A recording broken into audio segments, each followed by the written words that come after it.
Hi, welcome to Neuroverse A podcast hosted by Carolina. and Clara, where we discuss all matters from neuroscience to philosophy and beyond. Today's episode is on science misinformation, part Again. 2. Yes.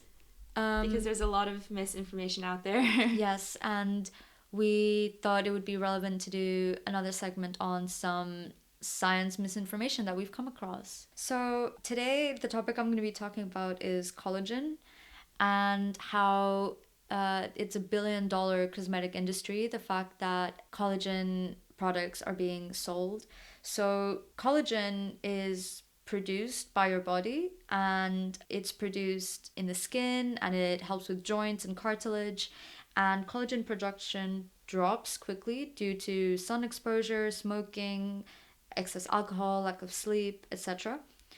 And this happens also naturally with aging. And so collagen in your skin layers are initially in a tightly organized network of fibers, and then eventually they progress to an unorganized maze. So there's a lot of search for collagen in order to try and help retain this organized structure, which helps prevent wrinkles on the face and things like that. But it also helps, like I mentioned, with joints and cartilage, and it's good for arthritis and things like that. However, whether or not collagen products are actually efficient is a debated topic. So dermatologists doubt a collagen's efficiency when applied to the skin layers because collagen fibers are too big to breach through the skin's outer layer. Your skin is your most protective barrier. So, and collagen is a protein, which is relatively big in terms of molecular scale. And so, if a protein such as collagen would be able to breach your skin barriers, that would be quite concerning. Um, because your skin is your only barrier to the external world. And even shorter collagen fibers, so peptides, have not been shown to be able to breach the skin layer. And also because where the collagen fibers are located and naturally within your skin are very deep within the skin layer. So applying it on the surface, like I've mentioned, wouldn't permeate, as well as the fact that it's located quite deep anyway. Then that raises the question, what about ingesting collagen? Yeah, which I think is done more often, right? I see ingestible collagen products a lot more, like collagen pills or... Mm-hmm.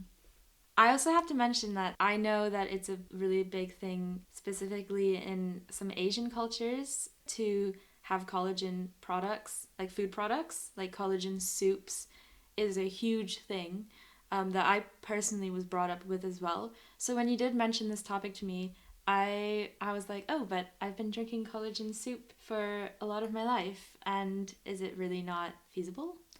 Yeah, well... So tell us. Yes, so the research on it is a bit 50-50. So the majority of the studies conducted around collagen products and ingesting collagen have been funded by the industries that would end up benefiting from collagen products being bought. And so it's a bit, that data is a little bit untrustworthy.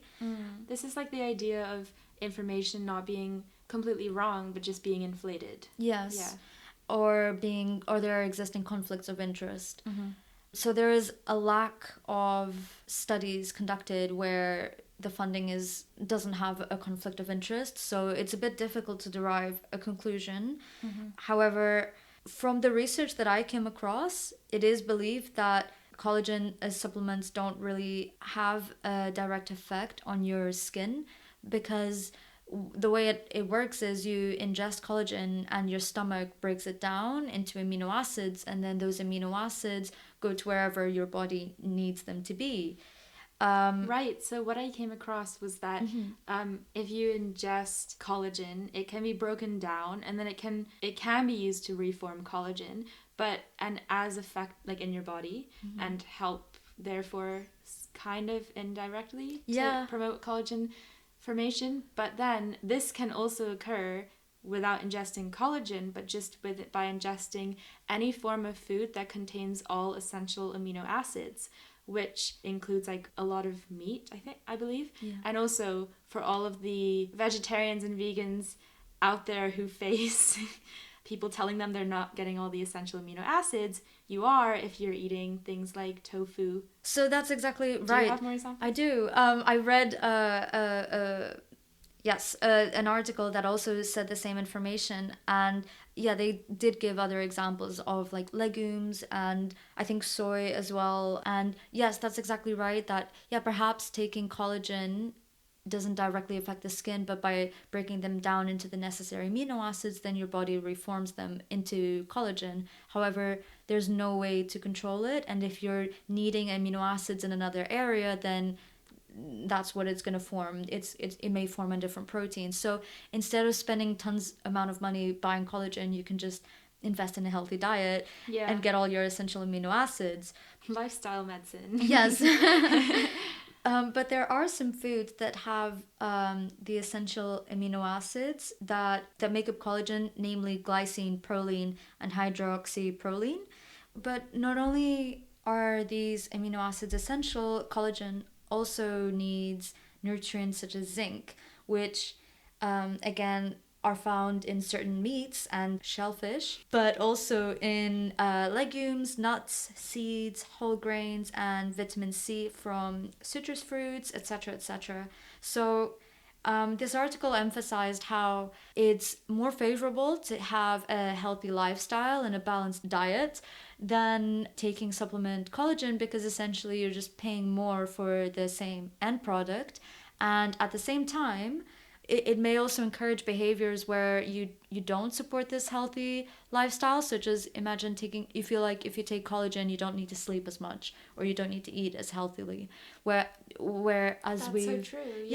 and as we've stated, the research about how efficient ingesting collagen is a bit ambiguous. And another downside of taking collagen products is that according to the US Food and Drug Administration, it doesn't review supplements for safety or effectiveness before they're sold to consume.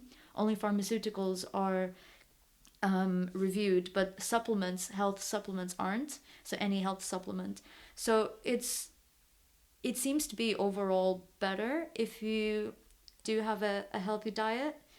Yeah, and just one last thing I wanted to mention about collagen products is I feel like the cosmetic industry is, it kind of almost creates a problem in order to find its own solution, and especially when it comes to aging and wrinkles and stuff. And now it found this magical protein that will solve all of your problems, when it's really just such a good way to put it. Like, creating problems just to be solved for an industry. Exactly. Yeah. And I think it's sick personally, the way that they do this. And I'm very much of the favor of not giving these companies any more money for all of their problems that they create. So instead of buying collagen, just go ahead and have a healthy diet and don't waste your money on these products that may not even work. I think this occurs a lot of the times with various lifestyle products or advice or diet in general, like information about fasting and keto diets, which are like the hot topics these days. I don't really want to get into that because I know that's so controversial, because the evidence is actually controversial. But like you said, it's so like biased, the research itself, because it's carried out by companies who want to find evidence, like with a strong motive to find evidence that it works. And another thing I wanted to mention is sort of related to this in terms of like advertising a better health. So a friend brought this to my attention, and ever since then I haven't been able to unsee it. There are some apps for therapy, or like cognitive behavioral therapy, that advertise on Instagram, and one of these apps kept coming up on my Instagram, and it was, I can actually show you. So it says the app that produces serotonin in your mind, which is such a funny statement in itself, because why combine the word serotonin, which is a neurotransmitter, a chemical messenger in the brain, and then say it in your mind? Yeah. Like, that's clearly sensationalizing it. It is, and inaccurate. And very, like, that is just meaningless to neuroscientists, and it should be meaningless to everyone. And on top of that, there's a picture of before and after CBT, And This is crazy. one, like the before is basically, I don't even think these are neurons, but they're supposed to be neurons. And it's just 3 neurons that are connected. And then after CBT, there's like a whole net of connections. And it basically is probably supposed to give you the picture that you're enhancing your brain power because you are creating connections. And look, like, this is not completely untrue. Like, there is evidence that meditation and good mental practice can enhance plasticity, which technically can enhance the number of connections in the brain, but it does not look like this. It does not mean that there's enhanced serotonin in your mind. Just can't say it without laughing. Yeah. And just everything about it is false. And I've seen other ads showing pictures from neuroimaging. So like fMRI pictures of before and after cognitive behavioral therapy. And basically the after picture is just more brain areas lit up. And that is so meaningless because, for example, MRI studies are usually to measure brain activity during a certain task, or like, you know, it's not indicative of, I mean, they're resting state functional connectivity studies, but that's different. Like, I don't know, it's just so wrong. Yeah. It's crazy how... It was just meaningless. Yeah. And the statement had nothing to do with the pictures, in my opinion. Mm-hmm. And it's false information. And for me, it's mind-boggling how this stuff is legal and how they can just make these statements and put out these pictures. And yeah, I don't understand it. And have no facts to back it up. And it's completely fabricated. Yeah. It really, really angers me because I think more people deserve to understand basic neuroscience. I think that, like... as well as therapies and what is actually good for them or not. Yes, but to then utilize the spread of false information to do so is... and to just clickbait your app. the problem. Yeah. And yeah, it's such a good example of how, because the brain is such a complex organ and nobody truly understands it, the industries take advantage of this to use it as this really enigmatic, mysterious thing, but you can enhance your brain power. Which also reminds me, a really common misconception in terms of neuroscience, probably the most common one, is that we only use 10% of our brains. Oh God, I've heard that so many times. Yeah. So this intrigued me because this came up when I was preparing for this episode. And so this is not true. Yeah. Let us first say. And we don't know how much of our brain we can use, but also what does that statement even mean? Like, what percentage of what? Like, do we even know our capacity? I would say no. Like, in terms of memory storage, for example, we don't know our memory capacity. It's so variable amongst humans, all these points, okay. But anyways, I found that the reason this has become such a myth, or one potential reason, is because there's 2 types of matter in the brain. Like, brain matter is divided into gray matter and white matter.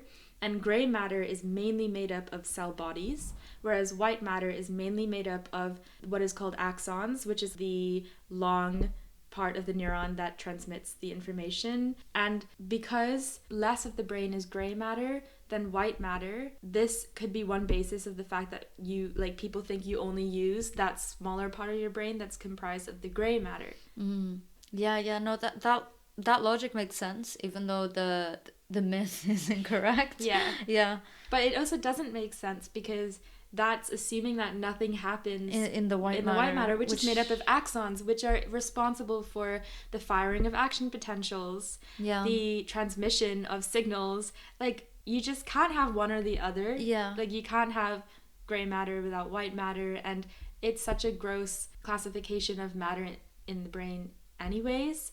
So it's pretty illogical. Yeah. But yeah, there is a lot of misinformation out there, and so I would encourage you to try and like fact check the information as well as you can. However, this is in of itself also a problem because a lot of scientific papers are not open access. So some are open access, which is great, and I think we're trying to move towards open access. However, a lot of papers, including Nature and Science and some of the biggest names, have a lot of papers that aren't open access, and you need an institutional login to be able to access that information, and then that then allows misinformation to spread. And this is a huge problem, and that's why I mentioned as well in our previous episode that I think people take advantage of the fact that for non-journal articles, like more science magazines, the language has to be simplified, and they usually use the writers can often use that as an opportunity to sensationalize the language and use the excuse of simplifying to like use words that just don't fit there. Yeah. And that's especially with headlines, like for clickbait. Yeah. And I experience this a lot when people send me neuroscience articles from science magazines, and I always first very much doubt the title, first of all, as well as the sources. But I often find like it's usually sourced from one journal article. It's pretty reliable, but sometimes it does have truth in it. But oftentimes it can really inflate the idea. Or like I find inflation is really the worst thing, because they like take the tiniest detail, like, oh, one protein was discovered to have a role in Alzheimer's disease, and then I actually see the article and it's like, you know, an animal model study that yes can contribute to our understanding of Alzheimer's disease, but they make it seem as if there's now going to be a cure. Yeah, I've seen that a lot.